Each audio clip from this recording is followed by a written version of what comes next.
ये class 10 ICSE board का one of the most important topics में से एक होता है। क्लास 9 में हम लोग रिफ्लेक्शन पढ़ चुके हैं। अब हम लोग पढ़ेंगे किसके बारे में? रिफ्रैक्शन के बारे में। ये होता क्या है ये देखते हैं। सिंपल लैंग्वेज में क्या होता है? It is the bending of light from its original path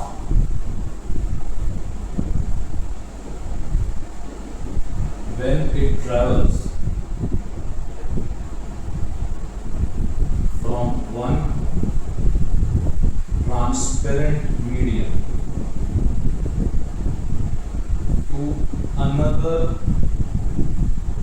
transparent simplest language में क्या होता है? It is the bending of light from its original path when it travels from transparent medium to another transparent medium. अब इसमें ये होता क्यों है? Why refraction occurs? हम लोग जब अभी बोले कि वन ट्रांसपेरेंट मीडियम से दूसरे ट्रांसपेरेंट मीडियम में लाइट ट्रैवल करता है, तो इसका मतलब क्या हुआ? There is a change in objects या मीडियम। जब भी चेंज इन मीडियम हो जाएगा, इसका सिर्फ एक ही रीजन होता है। वो क्या है? This is because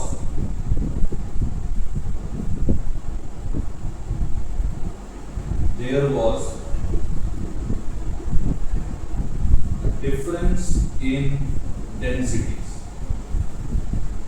main point क्या है कि अगर एक मीडियम से दूसरे मीडियम में रे ऑफ लाइट जा रहा है, तो उसके बेंडिंग होने का मेन रीजन यही होता है कि डिफरेंस इन डेंसिटीज है। किसका डिफरेंस है? डेंसिटीज का। अब जैसे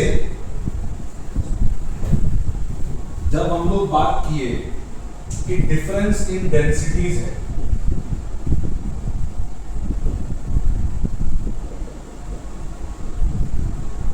नॉर्मल सा बात है कि दो ही तरीके का मीडियम होगा, एक लेस डेंसर और एक मोर डेंसर। लेस डेंसर को एक नाम दिया गया है रेयरर मीडियम और मोर डेंसर को नाम दिया गया है डेंसर मीडियम। तो लाइट एक ही जगह से ट्रैवल करेगा, या तो रेयरर मीडियम से डेंसर मीडियम में या फिर डेंसर मीडियम से रेयरर मीडियम में। लाइट हमेशा कहां ट्रैवल करेगा? रेयरर से डेंसर या डेंसर से रेयर। अब ये रे ऑफ लाइट ट्रैवल कैसे करता है उसके बारे में हम थोड़ा डिस्कस कर लेते हैं। जैसे ये हम लोगों का रेयरर मीडियम है और ये हम लोग का डेंसर मीडियम, ठीक है। तो जब भी सपोज एक रे ऑफ लाइट आया एंड ये इस सरफेस पे टच किया या ट्रैवल कर रहा है रेयरर से डेंसर। हम लोग रिफ्लेक्शन में जैसे पढ़े थे कि जब भी एक रे ऑफ लाइट आता है और एक ऑब्जेक्ट को टकराता है, तो वहां हमेशा हम लोग क्या कंस्ट्रक्ट करेंगे? एक नॉर्मल क्या होता है? एक ऐसा imaginary line which goes perpendicular to the striking surface. Normal एक ऐसा इमेजिनरी लाइन होता है जो परपेंडिकुलर होता है टू द नॉर्मल सरफेस। अब जैसे ये रे ऑफ लाइट आया, हम लोग इसका नाम क्या रखते थे रिफ्लेक्शन में? Incident ray. इसमें भी क्या होगा? इंसिडेंट रे ही माना जाएगा। इंसिडेंट रे और नॉर्मल के बीच में एक एंगल बनता है स्मॉल आई, जिसको हम लोग कहते हैं क्या? Angle of incidence.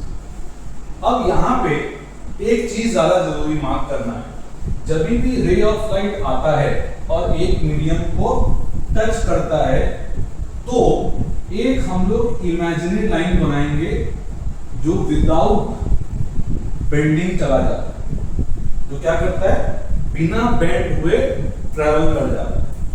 अब यहां हो क्या रहा है कि जब भी रेयरर से डेंसर आता है, there is a law which says कि टकराने के बाद रे ऑफ लाइट कहां जाएगा, it bends towards the normal.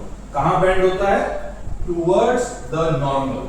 तो ये जो रे ऑफ लाइट आया इसको हम लोग बोलेंगे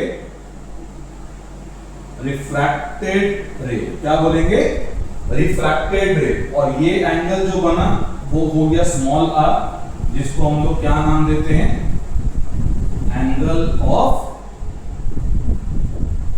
रिफ्रैक्शन। क्या नाम देते हैं, angle of refraction.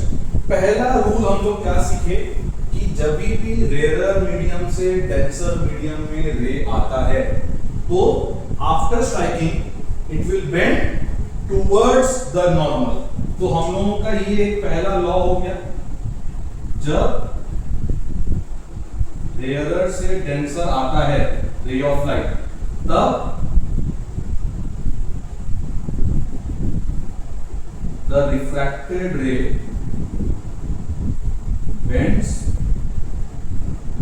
towards the normal। कहां बेंड करता है, towards the normal। दूसरा इंपॉर्टेंट चीज हम लोग क्या नोटिस करेंगे कि जब भी रेयरर से डेंसर आ रहा है तो हम लोगों का जो एंगल ऑफ इंसिडेंस है वो हमेशा क्या होगा, एंगल ऑफ रिफ्रैक्शन से बड़ा होगा। दिख रहा है, रिफ्लेक्शन के केस में जो क्लास 9 में पढ़े थे, 8 में भी पढ़े थे कि एंगल ऑफ इंसिडेंस और एंगल ऑफ रिफ्लेक्शन दोनों क्या होता है, इक्वल होता है। बट रिफ्रैक्शन के केस में ऐसा नहीं है। अगर रेयरर से डेंसर आता है रे ऑफ लाइट तो एंगल ऑफ इंसिडेंस हमेशा बड़ा होगा किसके, एंगल ऑफ रिफ्रैक्शन के। तो ये हम लोग क्या हो गया, इसको हम लोग बोलते हैं मैथमेटिकल रिलेशन। अगर एग्जाम में एमसीक्यू में पूछ लिया या 1 मार्क क्वेश्चन पूछ लिया कि state your relation between angle of incidence and angle of refraction when the ray is travelling from rarer to denser medium, तो हम लोग सिर्फ यही चीज लिख सकते हैं, पूरा स्टेटमेंट लिखने का जरूरत नहीं है। ऐसे angle of incidence is greater than words में लिखने की जरूरत नहीं है। अब दूसरा चीज जो देखेंगे हम लोग कि जैसे रेयरर मीडियम और डेंसर मीडियम में मेन फर्क क्या है, पार्टिकल्स का। जब रेयरर मीडियम का बात कर रहे हैं तो उसमें पार्टिकल्स क्या है, कम है, और डेंसर मीडियम में पार्टिकल्स क्या है, ज्यादा है। तो इसका इफेक्ट किस पे आएगा, लाइट का स्पीड पे। तो यहां पे as the ray travels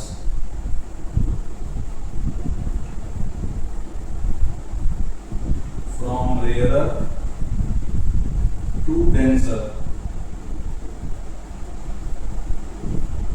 the speed of light क्या हो जाएगा,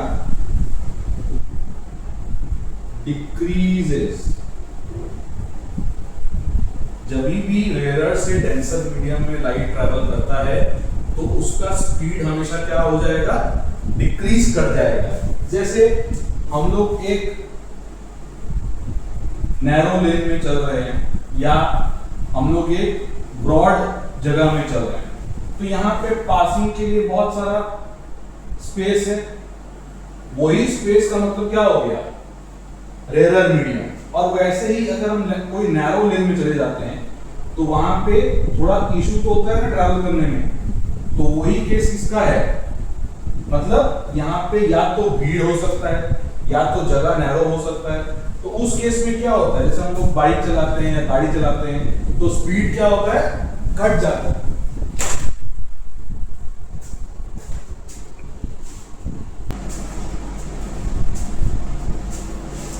अब जैसे रिफ्लेक्शन पढ़े थे उसमें भी लॉज ऑफ रिफ्लेक्शन था, वैसे ही यहाँ पे भी रिफ्रैक्शन पढ़ रहे हैं तो उनका भी लॉज ऑफ रिफ्रैक्शन होगा। लॉज ऑफ रिफ्रैक्शन, पहला लॉ रिफ्लेक्शन के साथ ही होगा, सेम ही टाइप का होता है। वो क्या होता है? The incident ray, the normal and the refracted रे all lie at the same plane of incidence। जैसे रिफ्लेक्शन जब पढ़े थे तो हम लोग पढ़े थे सेम पॉइंट ऑफ इंसिडेंस, यहां पे क्या होगा? It will be same plane of incidence. दूसरा पॉइंट क्या है? The ratio of sine of angle of incidence to the sine of angle of refraction is always a constant। ये नया चीज है। यहां क्या बोल रहा है कि ratio of sine of angle of incidence to the sine of angle of refraction is always a constant. Constant का मतलब एक पर्टिकुलर नंबर आएगा, it can be fraction, it can be normal, rational number, कुछ भी हो सकता है। तो हमेशा क्या आएगा? एक कांस्टेंट वैल्यू आएगा। अब ये जो पढ़े हैं sine of angle of incidence and sine of angle of refraction, ये ट्रिग्नोमेट्री है जो 9 में हम लोग इंट्रोड्यूस किए थे। तो यहां पे क्या होगा? Sine of angle of incidence upon sine of angle of refraction, ये हमेशा क्या आएगा? कांस्टेंट आएगा। कांस्टेंट बोले तो एंगल ऑफ इंसिडेंस सबको 60 डिग्री दे दिया और एंगल ऑफ रिफ्रैक्शन 45 डिग्री दे दिया। तो इसका एक मतलब क्या हुआ कि रेयरर से डेंसर ट्रैवल किया, एंगल ऑफ रिफ्रैक्शन क्या हुआ? एंगल ऑफ इंसिडेंस से छोटा हो गया। तो यहाँ पे वैल्यू कैसे निकलेगी? Sign 60 upon sine 45। 9 में पढ़े थे साइन 60 कितना होता है? √3/2 और साइन 45 क्या होता है? 1/√2। इसको क्या सॉल्व कर सकते हैं? ठीक है, तो ये जो वैल्यू आएगा ये हमेशा क्या आएगा? एक कांस्टेंट वैल्यू आएगा। अब उस कांस्टेंट वैल्यू को हम लोग क्या नाम दिए हैं? म्यू, जिसको रिप्रेजेंट करते हैं ऐसे, और इसका नाम क्या हो गया? Refractive index. क्या नाम हो गया? Refractive index. Sine i by sine r हमेशा क्या आएगा? एक कांस्टेंट आएगा। उस कांस्टेंट को हम लोग क्या नाम दिए? म्यू, जिसको कैसे रिप्रेजेंट करते हैं? ऐसे, और उसका एक नाम दिया गया है, वो नाम क्या है? Refractive index. ठीक है,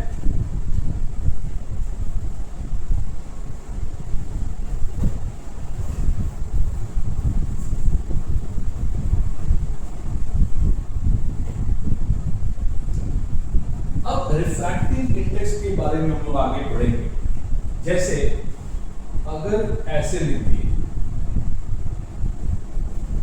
1 म्यू 2, हम लोग को पता है कि रिफ्रैक्शन के केस में एटलीस्ट 2 मीडियम्स होना चाहिए जिसमें ट्रैवल कर रहा है लाइट। अब इसका 2 मतलब है। पहला मीनिंग क्या है कि light is traveling from medium 1 to medium, अगर 1 लेफ्ट साइड में है एंड टू राइट साइड में, तो रे ऑफ लाइट क्या हो रहा है, हमेशा 1 से सेकेंड मीडियम में ट्रैवल करता है, ना कि 2 से 1 पे, ठीक है। और दूसरा मतलब क्या है, ये हमेशा जो होगा, it is the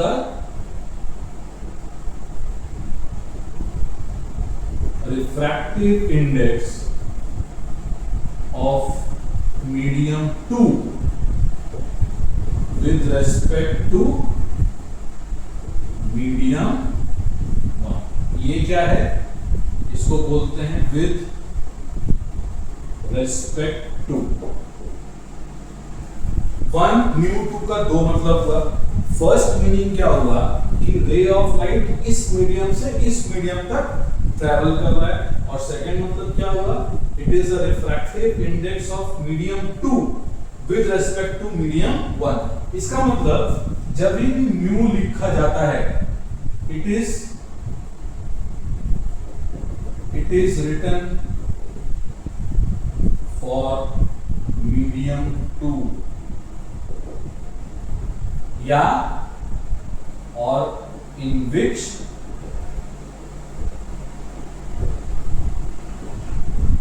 light travels after refraction। Clear है? ये भी पूछता है कभी कभी, ऐसा बात नहीं है कि नहीं पूछेगा।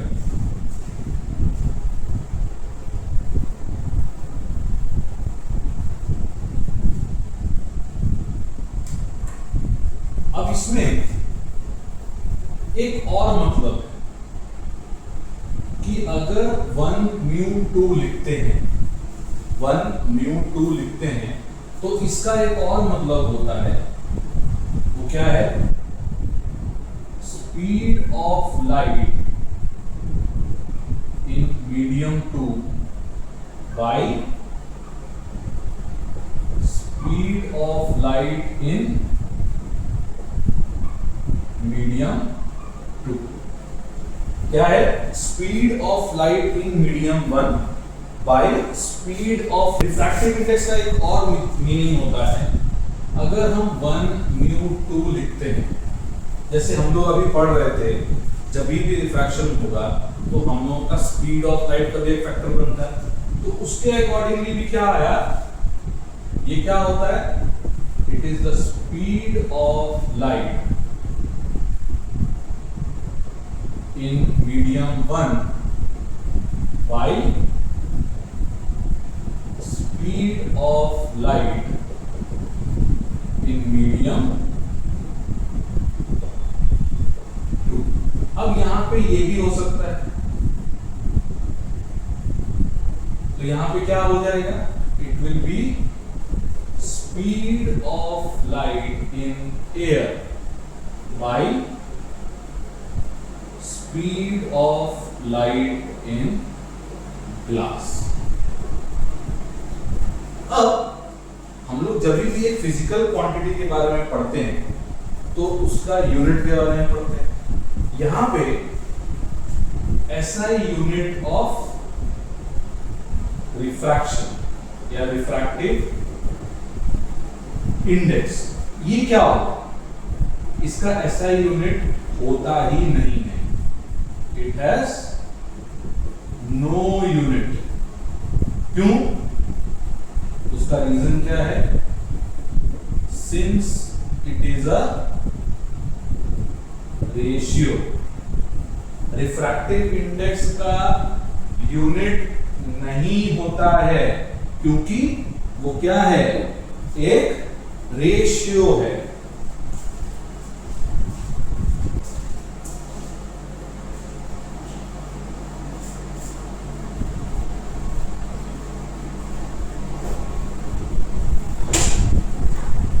अब हम लोग नया टॉपिक पढ़ेंगे, कंट्रीब्यूशन ऑफ रिफ्रैक्टिव इंडेक्स। वो क्या है, उसको बोलते हैं रिवर्सिबिलिटी ऑफ लाइट। अब ये क्या है, जैसे अगर 1 म्यू 2 लिखते हैं, तो रिफ्रैक्टिव इंडेक्स का मेन चीज क्या होता है?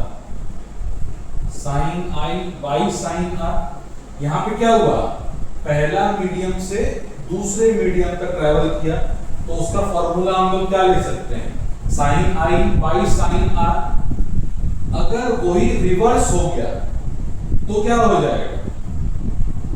साइन आर बाई साइन, उल्टा ही ना हो जाएगा। अब अगर इन दोनों इक्वेशंस को हम मल्टीप्लाई करते, यहां पे क्या आ जाएगा? Sine i by sine r by sine r by sine i, तो ये क्या हो गया? कैंसल आउट हो गया। तो यहां पे क्या बचा हमारा? 1। तो यहां से एक रिलेशन क्या निकल गया? 1 बाई, मतलब इट मीन्स कि इफ 1 म्यू 2 का वैल्यू 3/2 है, तो डायरेक्टली हम लोग क्या लिख सकते हैं? 2 म्यू 1 को हम लोग 2/3 लिख सकते हैं। क्यों? क्योंकि 1 म्यू 2 का जो वैल्यू होगा it will B reciprocal of 2 mu 1। Clear है? इंपॉर्टेंट है ये एमसीक्यू के लिए, ठीक है?